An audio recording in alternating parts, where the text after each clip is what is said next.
Kano kilo mais? Kano kilo mais? Epe po. 80, okay.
Minsan ito ang tunay na makalmari sa kakaisip ang pag-aming bakit sa kakasiliyan.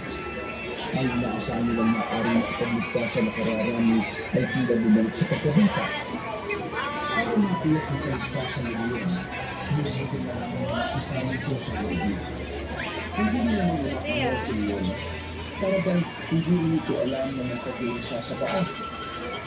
Nung araw na yun, maghapon silang naghintay kung kailan babalik sa normal ang binata. Pero sa kasamaang palad, hindi pa rin ito tumitino hanggang sa pagsapit ng gabi. Masaya na sa abala pero hindi pa rin pumunta sa malalaki.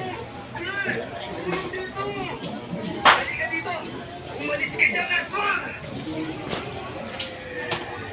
Inantaras ko ng puntok tagi ang malaking aso na kinagat ang baston ni Matias. Nakawitaw ito ang pagkakit ng malakas dahil sa sakit.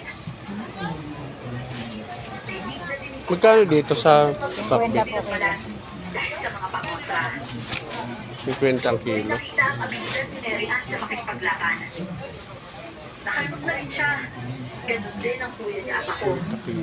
Nadagdagan rin ang mga kalmot ko sa katawan. Meron ako sa likod at balikan. Sabay-sabay ang sabi ng mga aswang.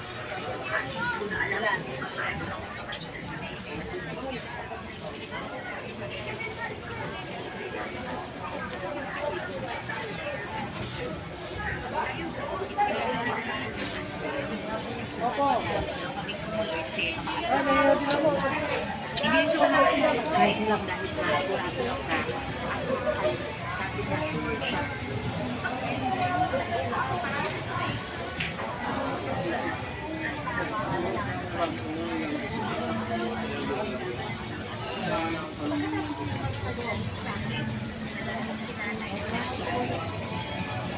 Kaya na ako yung ilang kayo lang.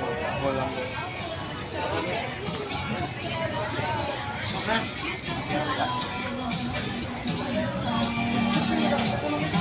May lemon na?